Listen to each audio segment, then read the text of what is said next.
مساء الخير. تطرقنا في الاجتماع مع دولة الرئيس لعدة نقاط طبعا رحبنا به وبهذه الزيارة الرسمية والوفد الرسمي المرافق لسيادته.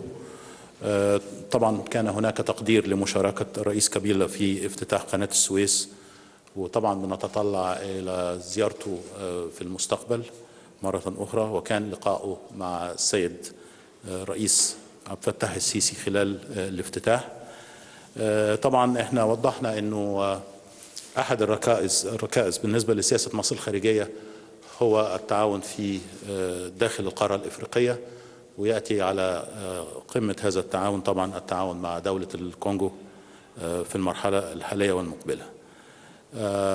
أكدنا على اهتمامنا بمشروع سد إنجا الجديد والمناطق الاقتصادية المجاورة له. طبعا بنقدر أيضا موقف الكونغو فيما يخص ملف مياه النيل ووقوفها إلى جانب مصر في هذا الملف. أوضحنا أيضا المواجهة التي تقوم بها مصر ضد الإرهاب في المرحلة الحالية، وأكدنا على ضرورة التعاون والتكاتف والتنسيق الكامل بين الدول في هذا الخصوص، لأن خطر الإرهاب بدأ يمتد داخل القارة الإفريقية شرقا وغربا. طبعا أثنينا أيضا على الاستقرار الحالي في دولة الكونغو والتقدم الاقتصادي ومعدلات النمو التي تحققت في السنوات الأخيرة. شكرنا الكونغو على دعمها لمصر في الحصول على العضوية غير الدائمة في مجلس الأمن، وأكدنا على أن مصر بالتأكيد هيكون لها دور داعم أثناء فترة العضوية لدولة الكونغو إن شاء الله.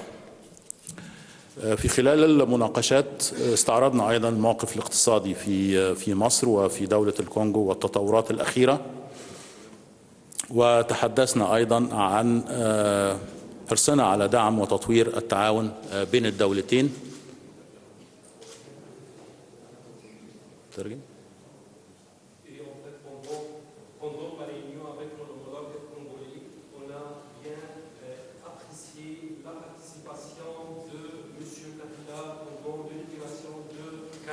de nouveau canal du Suez et sa réunion avec Monsieur le Président El-Sisi, et on attend encore une visite prochainement de Son Excellence. Et aussi, on a mis des bases principaux pour notre coopération. C'est la coopération avec l'Afrique et surtout les pays africains comme le RDC. Et on a aussi confirmé des points très importants dans notre coopération. Numéro 1, c'était le barrage de Inga. Et aussi, on a apprécié le rôle du RDC dans le soutien de l'Égypte en ce qui concerne le dossier du Nil et le soutien qui est toujours permanent en faveur de l'Égypte. Et aussi, on a discuté en ce qui concerne la lutte contre le terrorisme. On a insisté que le terrorisme n'a pas de frontières, il va très vite de l'Est à l'Ouest et aussi vers le centre et vers le sud de l'Afrique. Et on a discuté aussi la stabilité de RDC et le taux de développement exceptionnel qui s'est passé dans votre pays. Et aussi, je remercie mon homologue sur le soutien en faveur de l'Égypte pour avoir un poste pour un membre au Conseil de sécurité. Et aussi, on a bien expliqué la situation économique dans les deux pays. أيضا تعرضنا في المباحثات لعدة مجالات للتعاون، وأكدنا على ضرورة دعم التعاون والخروج من النطاق الضيق الحالي إلى آفاق أكثر رحابة في التعاون. حددنا بعض المجالات اللي نرى اهتمام الدولتين ان هم يطوروا التعاون فيهم، مثل مشروع سد إنجا والمناطق الصناعية والاقتصادية المرتبطة به، الزراعة والري، السياحة، الكهرباء والطاقة الجديدة والمتجددة، المناطق الصناعية، الصناعات الصغيرة والمتوسطة، وتكنولوجيا المعلومات. وأكدنا على ضرورة الاهتمام بأن احنا نتغلب على أي معوقات قد تحول دون تحقيق هذا التعاون. شكرا. Et nos négociations aussi ont discuté sur la coopération et l'augmentation de cette coopération dans beaucoup de domaines qui sont très importants pour les deux pays. On a discuté par exemple le barrage de Inga et de la création d'une région industrielle et agriculturelle autour de lui. Et aussi en ce qui concerne l'agriculture et l'irrigation, la création des zones industrielles dans quelques endroits, le tourisme et l'économie. On a ici mis un système, on s'est mis d'accord pour un système pour résoudre immédiatement chaque problème affronte notre coopération bilatérale. كان في مجموعة من مذكرات التفاهم وأيضا البروتوكولات اللي تم توقيعها في مجالات محطات الكهرباء والطاقة الشمسية، السياحة، مجال المشروعات الصغيرة والمتوسطة، في مجال تبادل الخبرات في إنشاء مراكز المعلومات ودعم واتخاذ القرار، وأيضا في مجال الخبرات للمناطق الصناعية مع المنطقة الصناعية لقناة السويس. Il y avait aussi quelques mémorandums d'entente et quelques protocoles à signer en ce qui concerne la construction de centres de production d'électricité et aussi en ce qui concerne l'énergie solaire, le tourisme et l'industrie, le petite industrie, le petite entreprise, l'échange d'expériences pour la création de nouvelles zones industrielles et tout ce qui concerne l'industrie aussi. شكرا. Merci beaucoup. Merci beaucoup, Monsieur le Premier ministre, pour le point que vous venez de faire sur l'ensemble de nos échanges, mais aussi la signature des accords tout à l'heure entre les différents ministres égyptiens et congolais. أشكرك سيدي رئيس الوزراء على كل ما ذكرتموه في الحال من نقاط قمنا بمناقشتها وعلى محتوى اجتماعنا الذي كان مثمر للغاية وقد أثمر التوقيع على العديد من الاتفاقيات بواسطة الوزراء المعنيين من دولتينا. La visite officielle que nous effectuons ces jours procède effectivement de la visite du président de la République, son Excellence Joseph Kabila Kabange, ici en Égypte, et des entretiens fructueux qu'il a eus avec son homologue égyptien. زيارتي اليوم تأتي بعد زيارة السيد الرئيس كابيلا لدولتكم خلال افتتاح قناة السويس الجديدة ولقائه بالسيد الرئيس عبد الفتاح السيسي، وهنا تكمن أهمية هذه الزيارة لنجني ثمارها اليوم سويا بزيارتي هنا بينكم. Cette visite rentre dans le cadre des renforcements des capacités des partenariats entre la République arabe d'Égypte et la République démocratique du Congo. هذه الزيارة اليوم تصب في إطار دعم قدرات وخلق شراكة كاملة بين جمهورية مصر العربية وجمهورية الكونغو الديمقراطية.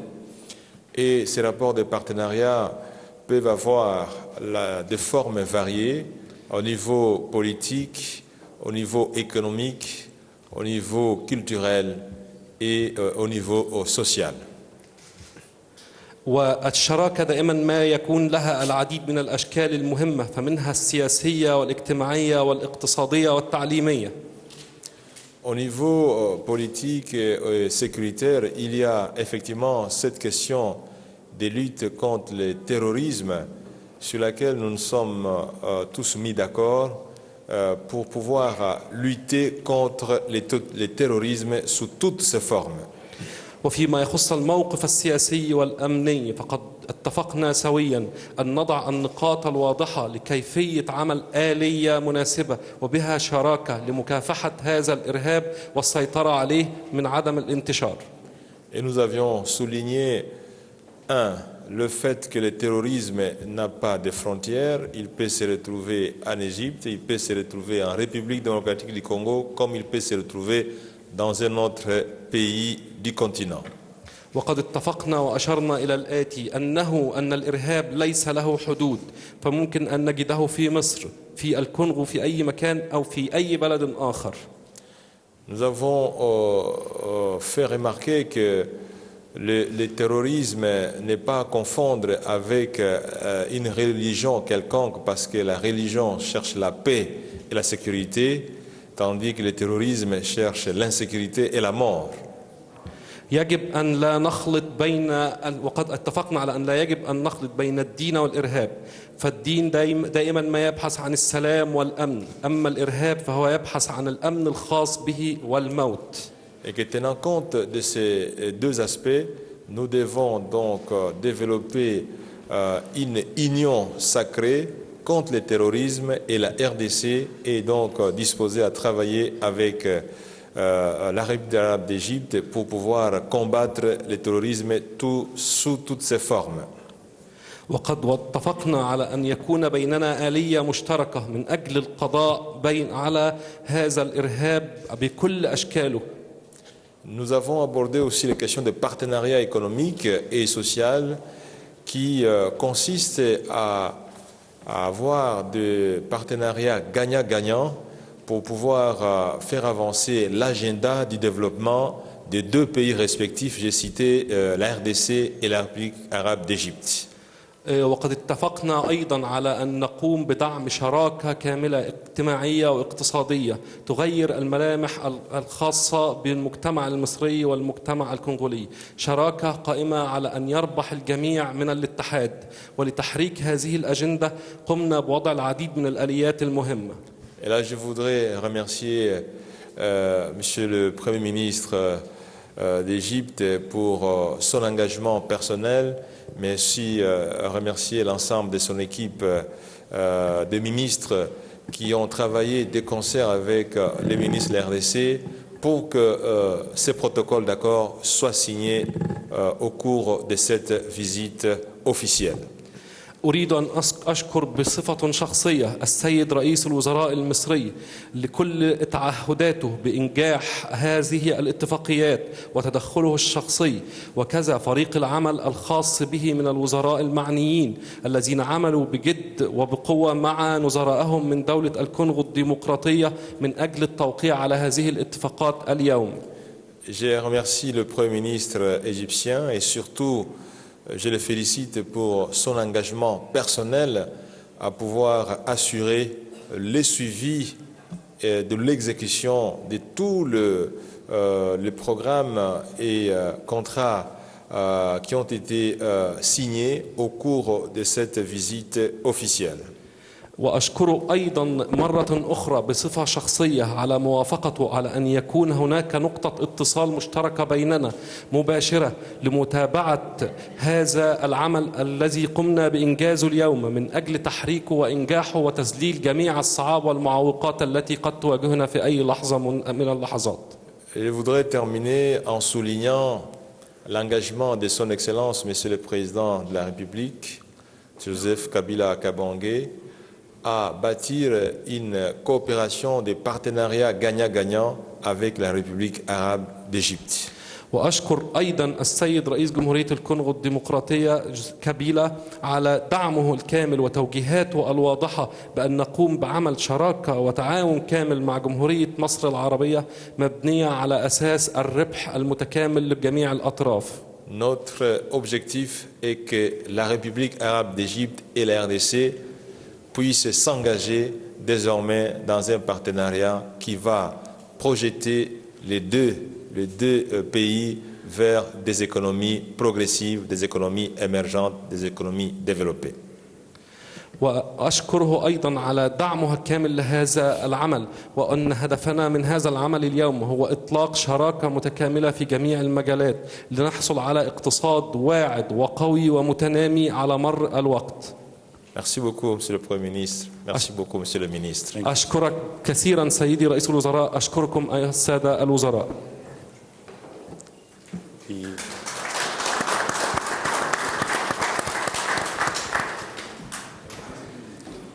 في البداية بنحب نرحب بضيف مصر العزيز. سؤالي لمعالي دولة رئيس وزراء مصر المهندس شريف إسماعيل، نحب نتعرف من حضرتك هل سيكون هناك أي لقاءات على غرار اللجان التنسيقية لبحث أوجه التعاون المشترك بين البلدين خلال الفترة المقبلة؟ بالتأكيد هذه آلية يعني متبعة ومعمول بها ولكن أنا أعتقد بعد الاجتماع اليوم والاتفاق على أن احنا يعني ندعم هذه الاتفاقيات ونرى تنفيذها بشكل سريع ويعني ومتابعتها. أعتقد هيكون هناك لقاءات أكثر بين السادة الوزراء في المرحلة المقبلة لمتابعة تنفيذ الاتفاقيات وما تم التوصل إليه اليوم. أيضا ده هيشمل إعداد لسفر مجموعة من رجال الأعمال بالتنسيق مع وزارة التجارة والصناعة في المرحلة يعني المقبلة للتعرف عن قرب أكثر على مشروع سد إنجا والمناطق الاقتصادية هناك. En fait, la question, c'était pour Monsieur le Premier ministre égyptien. Il a posé la question, il voudrait savoir, après votre visite aujourd'hui, Monsieur le ministre, après les réunions, est-ce qu'il y aura d'autres réunions prochainement pour accélérer et pour la mise en œuvre ou la mise en place de tous ces accords? Et Monsieur le ministre, le Premier ministre, il a répondu qu'en fait, il y aura toujours des comités aussi, ministres à deux toujours pour résoudre le problème, et c'est eux, chaque ministre va bien suivre le travail d'eux et la mise en place et la mise en œuvre de ces accords. Il y aura aussi un groupe des hommes d'affaires égyptiens qui vont voyager en RDC pour bien suivre tout ce qui concerne le projet de barrage d'Inga.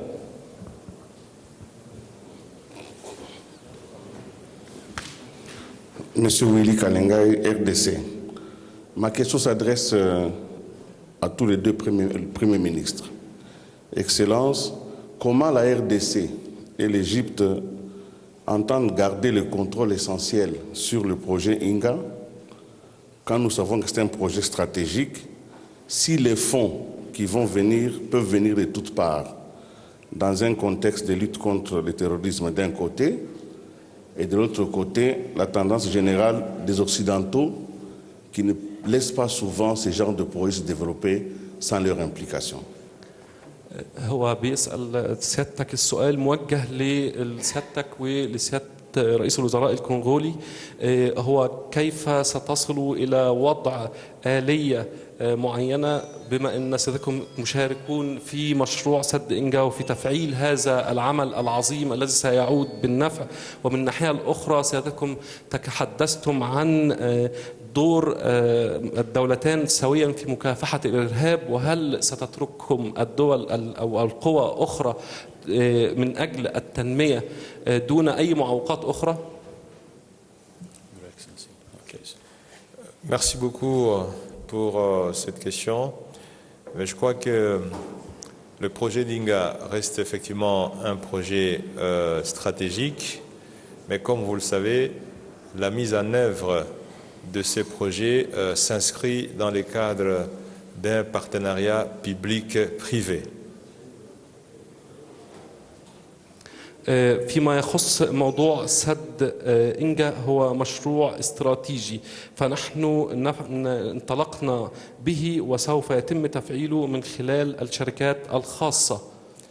Et comme c'est un projet qui bénéficie de la participation du secteur privé, il n'y a pas d'exclusion à ce que les entreprises égyptiennes puissent aussi s'insérer dans la logique de la mise en œuvre de ces projets.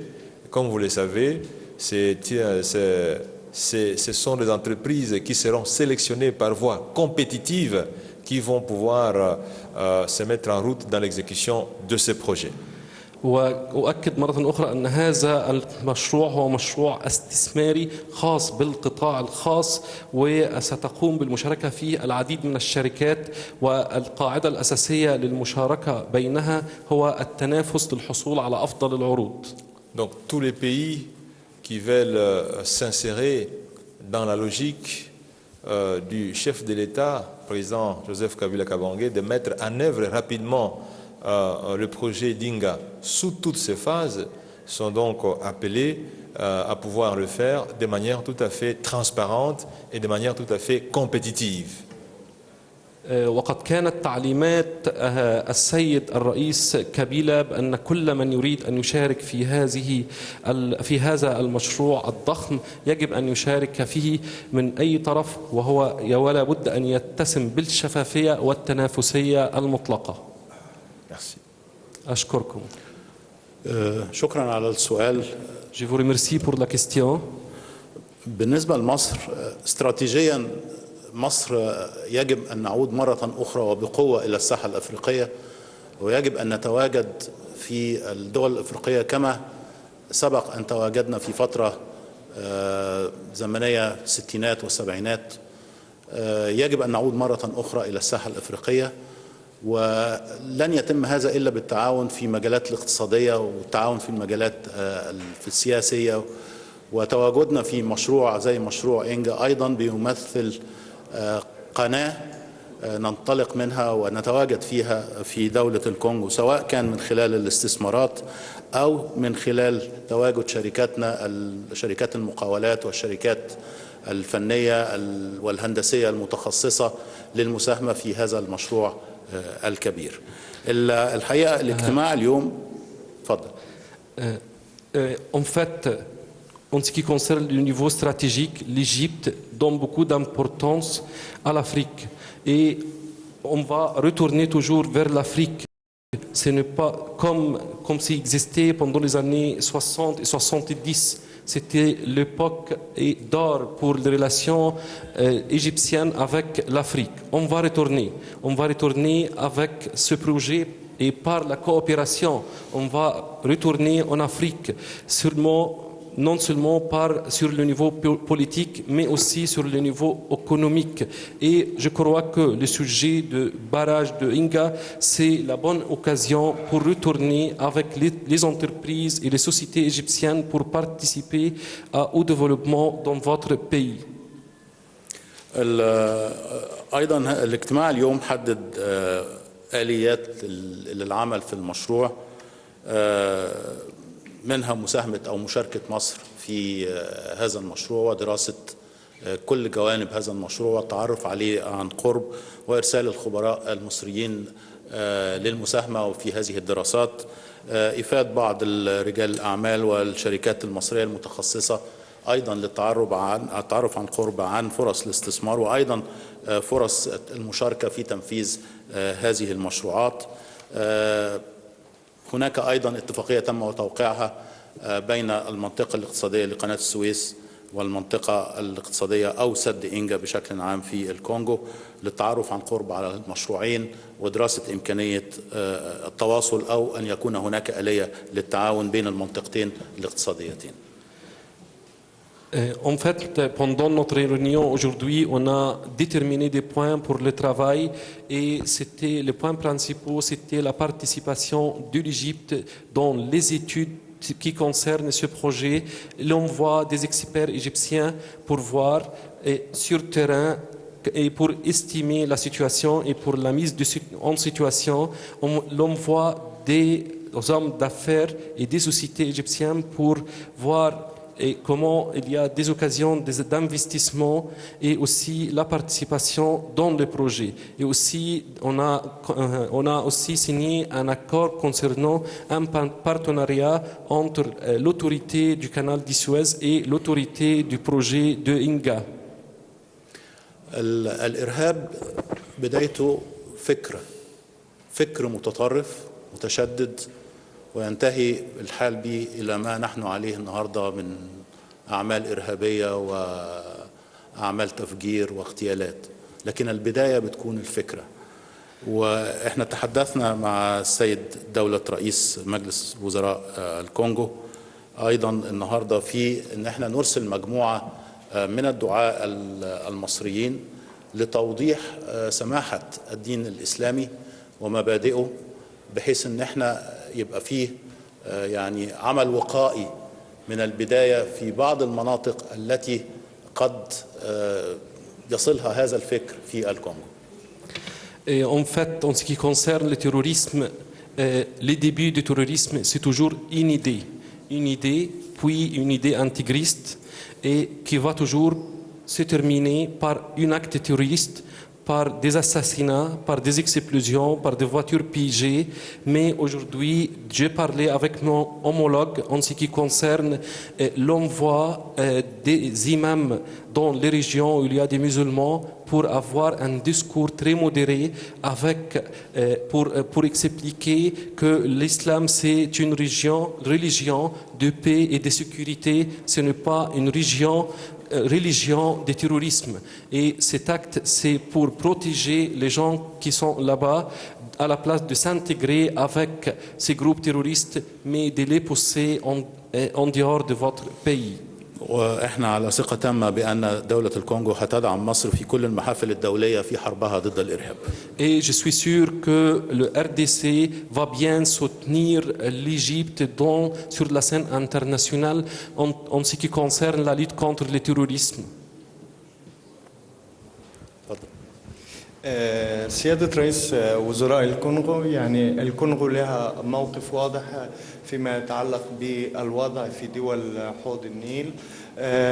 يعني هناك تقدير للموقف الكونغو فيما يتعلق بالاتفاق الإطاري أيضا في دول حوض النيل، لكن كيف ترون الوضع الآن فيما يتعلق بالمحادثات الدائرة بين مصر وأثيوبيا؟